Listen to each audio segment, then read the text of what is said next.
Hey y'all. All right, I'm gonna go ahead and do the acknowledgements video tonight because it's on my heart to do so. I just didn't want to make it a part of that hour and 5-minute video.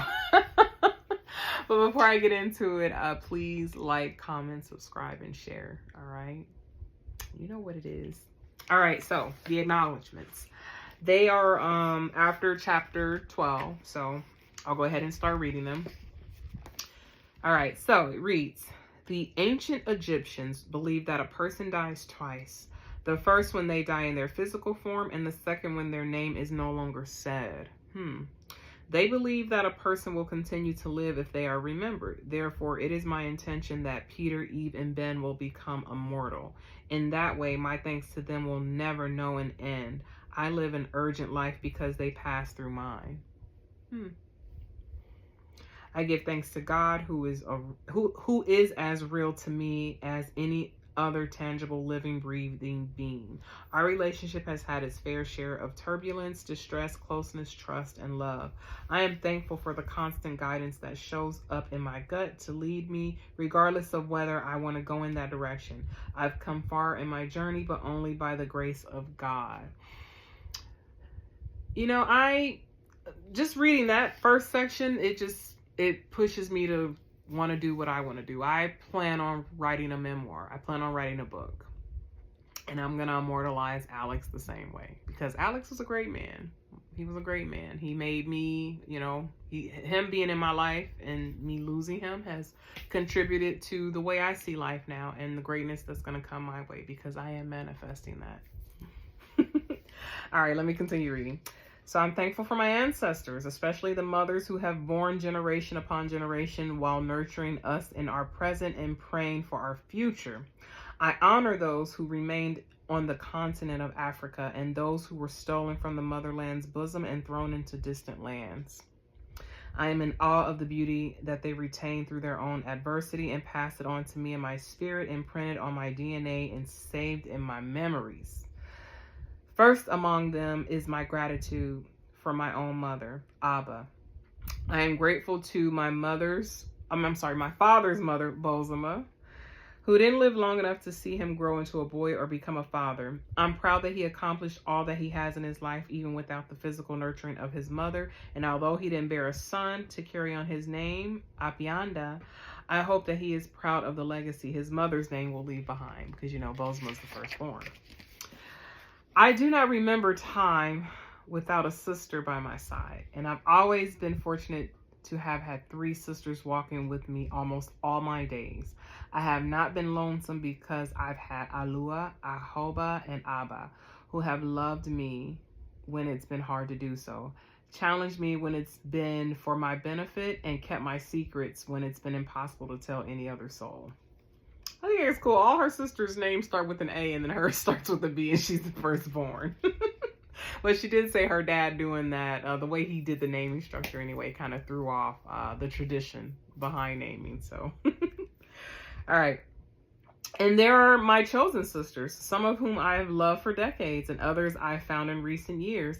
But regardless of time, I will love all of them forever. Tina, Leander, Kadian, Erica, Justina, Luvi, and Kari. We may not share DNA, but my heart is etched with their names. They're ready to pop champagne and celebrate my wins and throw punches at anyone who aims to steal my joy. For the many family members, friends, teachers, classmates, and colleagues who I haven't mentioned by name, but who have left an indelible, sorry. Mark on my life. I am in deep gratitude for the way you've shaped me. Whether for a moment or much longer, your presence has mattered.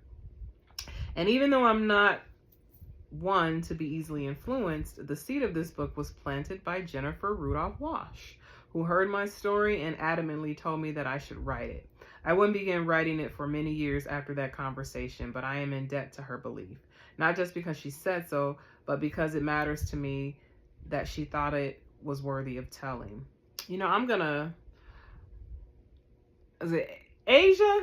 I'm gonna do a random shout out. Asia, at the restaurant we worked together at in San Diego. I will definitely remember to write you. like to put you in when I write my book, because I had always thought about, writing a book, but I remember going back to that restaurant, and this was last year, actually, last year in June. I went to order food because the food's pretty good, and I just remember talking to her, and she remembers me from a certain time. And when I told her everything I went through, she was putting together the story she had heard, and she remembered me from when we worked together, and she was like, girl, you should write a book. Your story is meant to be told. You need to. And the way she said it, that I felt that conviction in my heart. So it was actually that conversation. And that's why I'm like, I understand why she put the person in here that inspired her, because it was that conversation that planted that seed in me to write this memoir that I'm going to write. So I will definitely remember, Asia, to put you in there. All right. So where did I leave? Okay. Susan Gluck, my literary agent at WME, took on that belief and counseled me through the process from beginning to end. I have trusted her with every part of this telling and how it is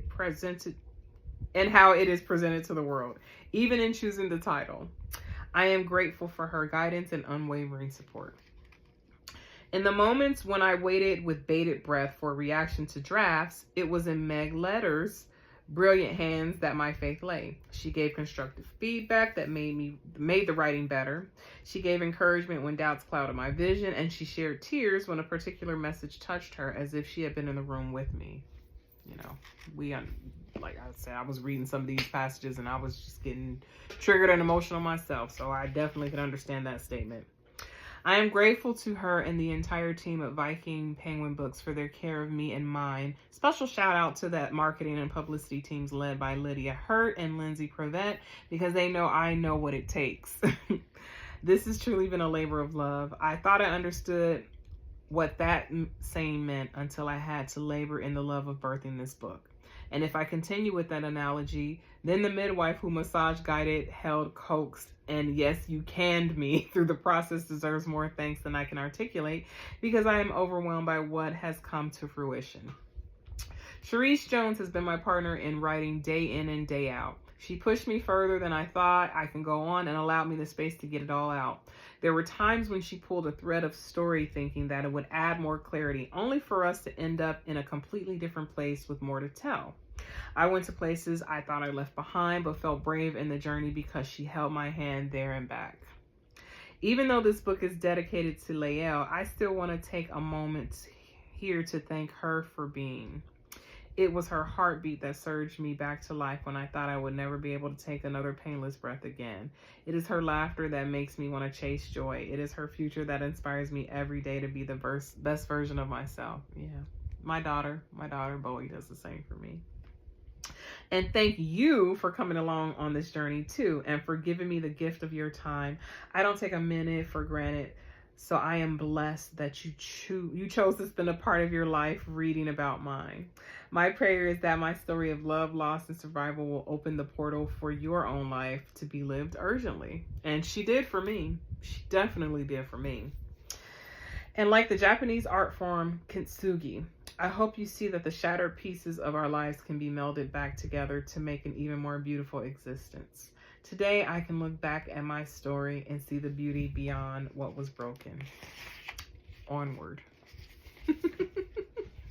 I like that. Let me look at that again, because I remember seeing a interview she did, or it was like a quick snippet where she spoke about kintsugi, and it's basically it's a Japanese art form, like she says, where it's a shattered piece, they place it in a jar, so that piece is always going to look different from whatever the shattered pottery is. But what it symbolizes is that you can become whole again, and you do have shattered pieces, but that beautiful golden piece, which is, it symbolizes, I guess, what broke you, can actually make you stronger and more beautiful afterwards. So I was like, I need to find something like that and put it in this room somewhere or put it on my desk. I also wanted to read the praises that she got for The Urgent Life. So let me see. I'll start with the one on the front because it's by our girl, not only then Serena Williams. Shout out to you, girl, for quick walking at the Super Bowl this year. All right, so Serena says, shines a bright light on the intricacies of the shadows Bozema's been in and illuminates the beauty of her urgent life. Then on the back, we have Gabrielle Union. I'm a believer of miracles. So Bozema St. John's The Urgent Life speaks to my very core in illustrating the miracle of a life made great even through the trauma of immeasurable loss. Yep. So like I said, I appreciated her stumbling across my radar because I had almost taken myself down a path and I was going to be committed to someone and I was going to be committed to them out of obligation. But then I had to remember, you know what? I suffered way too much and there's a reason I suffered. And it was not for me to go through more suffering with you when my life was beautiful. It was beautiful, and I was still willing to find the joy in that. So when she popped up on my radar and I saw that she basically has similar messaging that I was already instilling in myself, I said, oh, this is a great woman. And then when I saw her on the first few episodes of the Beverly Hills Housewives, and then I started reading about her, I was like so enamored. So like her showing up, it then inspired me. And then again, Asia, the lady I spoke about that I saw at the restaurant, just putting it all together, it culminated like the same onward spirit that she had to just say, you know what? No, I still deserve to have a good life and I'm going to have it with urgency, damn it. And you're not going to tell me otherwise. So, just love this woman. All right. So this is from Glennon Doyle, author of the New York Times bestseller, Untamed. Glennon says, yes, The Urgent Life is the epic, riveting story about the love between a woman and her family. It is also a love story between a singularly brilliant woman and life itself. Every page shows us how to love and lose while staying so unflinchingly close to the beautiful, brutal truth of life that we finally suck the marrow out of it. I like that. The intensity of The Urgent Life is contagious. No matter how different our own lives may be, we're likely to leave these pages with a new sense of intimacy as well as urgency. This is from Gloria Steinman. All right. Oh, I don't want to like skip over anybody, but I did want to. I'm just going to say this one's from T.D. Jakes. T.D. Jakes is under some scrutiny right now, but I'm going to read what his praise says. Hopefully it doesn't discredit her book for any of you. It doesn't discredit it for me. So, but this is what Mr. Jakes says. He says, Bozema St. John takes us on a deeply personal journey from pain to power. Her story reflects the indomitable spirit of hope that transcends the most deplorable moments we all encounter between mountains. Sounds like a PR rep wrote this, but anywho, next praise. Next praise comes from Quincy Jones. May you rest in peace, Mr. Jones. Boza's story is heartbreaking yet inspiring and brings nothing but light and love to even the darkest of times. Definitely agree with that. Simply put, and summarizes everything. Now, this is from Adam Grant, #1 New York Times bestselling author of Think Again and host of the TED podcast Rethinking. He says a remarkably moving read about love, loss, and resilience. Yeah. Very concise. All right, so this is Amy Bloom. She is a New York Times bestselling author of In Love. She says The Urgent Life is an urgent book, a waterfall of life's tragedies and happiness, and it is a meditation on how to live with agency and will, and also with truth, care, and joy. Any reader who has lived and loved and lost will find a home in this book. Yes. That's your girl, and I'm sure if you have a similar story, it's you too.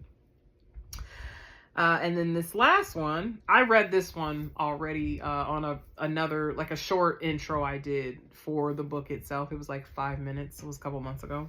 But this is from Ariana Huffington. In the past few years, I've had a front row seat to the inspiring way of Bozema St. John. to the inspiring way Bozoma St. John has lived her life urgently. But in reading the story of her losses, I've truly come to marvel at her ferocious fortitude. I like those two F words. Bose has not just survived, she has thrived. And all of us can learn lessons in the urgent life for how to do the same. Yes, yes. That is your girl. Those are all the praises, but that is your girl.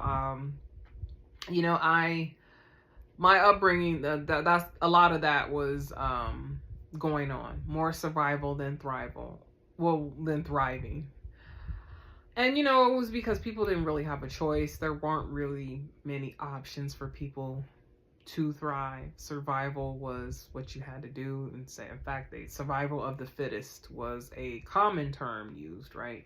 And so that mindset was, it was a leading spirit in my world until I finally, I wanted to do more than just survive. I wanted to thrive, because I found that when you have a survivor's mindset, you take what you can get, but you don't go for what you can have. Like, you don't dream past like what's in front of you. So you find yourself, at least, I start assessing everyone around me that had a survival mindset, and I said, they're very limited. They're very limited. They have not pushed themselves, towards more greatness. In fact, I was actually the first one of my siblings and my family members to get my master's degree, because I just wanted to push myself. I said, oh no, why have a bachelor's? Bachelor's is like having a high school diploma. Why not go for more? And I'm even thinking about getting another degree because I can. But that's because I want to thrive. I want to thrive. I just don't want to survive. And now that I have someone to provide for, I definitely have to live a life of thriving, because I have to show her that, you don't settle for less. You go for the best until you can't go for it anymore. So, yes. Thriving over surviving all day over here. All right, y'all. Those were the acknowledgements, and those were the praises. So we're gonna go ahead and wrap it up on our girls' book. We love you, Bozoma. I love you so much. Can't wait to have another chance to meet you. I follow you on Instagram. You're always liking my responses. So I met you already at the Badass Workshop you had here in Atlanta on March 17th. And, one day I know I'm going to meet you again. But on that note, guys, I'm going to end it here. Look for my next recap. It involves a certain Nigerian housewife that we all, well, not all, some of us, because she's kind of polarizing. But we all know who she is, Miss Dr. Wendy Asefo. I am going to be reviewing her book within the next few weeks, so look for that. I'm going to go ahead and leave you here. Thank you so much for your love and support. Peace and blessings to you all right? Bye now.